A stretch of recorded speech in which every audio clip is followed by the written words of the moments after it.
What's up, guys? Noodle here, bringing you a video that is not of cars for a change. Thought would go back to a little bit of the older style videos for today.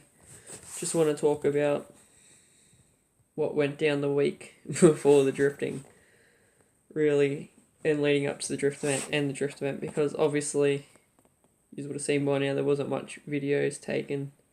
And then the ones that were taken were very, very short. I guess we'll start from the week before. Signed up for the drift event. Car's running mint.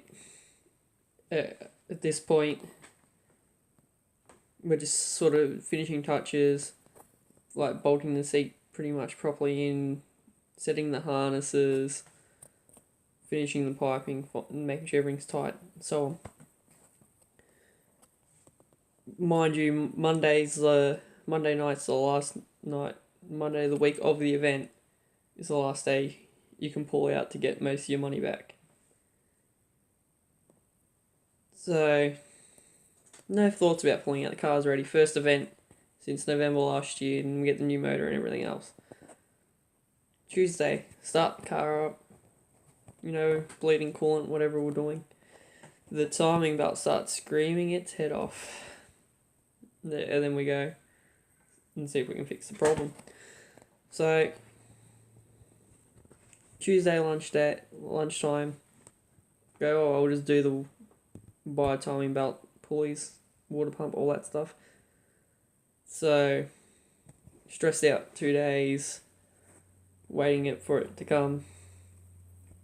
It comes pretty quicker than expected. Got it Thursday.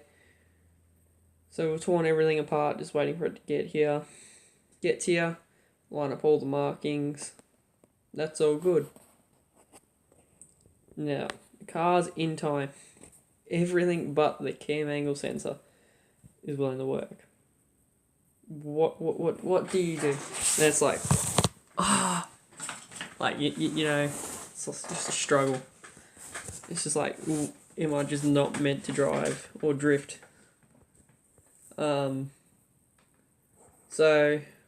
playing around, we had 3 or 4 people just turning it every way, taking it out, putting it in. Car just wouldn't start. And at this point, we're at Saturday, and I had a few problems with getting a trailer because of some stupid person at the place that we booked it in. And you need to have a P2 license, which is pretty much you have to have your green P's, so you can't be reds or learners or whatever to actually hire the trailer. Well, Vic Roads refuses to give you 2 licenses. One for P1, which is red P's, and one for P2, which is green P's. So, we had this argument with the lady. It's just like, whatever. Ended up getting it sorted, whatever. Car's still not started. This is Saturday night. So I think what we're doing. We had another person come over and tried a few different things. 2 steps forwards, 1 step back method and all that. So about 2:30 Sunday morning, car finally gets loaded on the trailer. Still not running. Get 2 hours sleep before the event. Drive there. Playing around with it in the morning, see if we can get it done. Thankfully, someone at the event somehow got it to start, but we still had no time. Go to scrutineering. The car fails because it doesn't have a catch hand. So we're running around. We finally got a hose to fit over where it vents. Got a V-can, one with the screw-on lid. Screwed that on. Punched some holes in it. Car's running, but it's not 100% because no timing lights. It wasn't in time properly, but it was running well enough that it would drift. So you go back, get car scrutineered finally get out on track at around just after lunchtime, so I missed out on just over half the day or whatever it worked out to be. Now, go out, finally take my friend who's never been out in the car with me.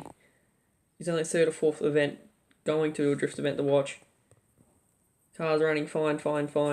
Towards the end of that session, it starts misfiring. Well, not it wasn't a consistent misfire, but between 4.5, it would like cut power, come back in, 5.5. Once I got over 5.5 to 6K, it would run fine again. Very strange, but it wasn't always happening either, which made it even weirder. Came back in, let it cool off in between sessions, whatever. Go back out in my second session. Car's running fine for the start of it. Then all of a sudden it starts to happen again. But there was a red flag, so we're just sitting still. Go back out. We only have a lap left after the red flags, the timing the laps or whatever. Get halfway through the lap, and it starts to do it again. But it did it right at the end, so it was off the last lap. Come back in. Couldn't find the issue. Don't know what it was. Cool down, went out for my last session. Now, we looked over the car and we couldn't see anything. Weird, right? What could it be? Still, to this day, we still don't know. Well, we have after that week and weekend, we sort of just said, give cars a break for a while. That's why you haven't seen any videos of working on the car. So we go back out last session. It's doing it, not all the time still. It's happening more. So it's got to be a temperature thing, or spark plug, or timing, or whatever. Spin out pretty much 5-10 minutes before the end of the session, the last corner, along the wall. The car just won't start again. So we're just like, did a spin out fast enough that it's just moved the cam angle sensor out of position. So that was my nightmare of a drift event. That it also shows why you just keep working. Because eventually, I could have easily have given up and lost a lot, like $250,000 of entry and all that other stuff, if I didn't choose to take the car drifting still and make the decision. I would have missed out on drifting altogether. So like in the end, it turned out to be worth it. It was good. Finally got to experience the car on coilovers and a turbo. Managed to link the first to the hill at Calder Park. First corner up until the top of the hill a few times, which is good. Yeah, I'll leave the video there, guys. Thanks for watching. Please like, subscribe, comment, share it around. It really helps me out a lot. And thanks for joining me on this journey to becoming a good drifter, professional drifter, maybe. Who knows, grassroots. But catch you guys.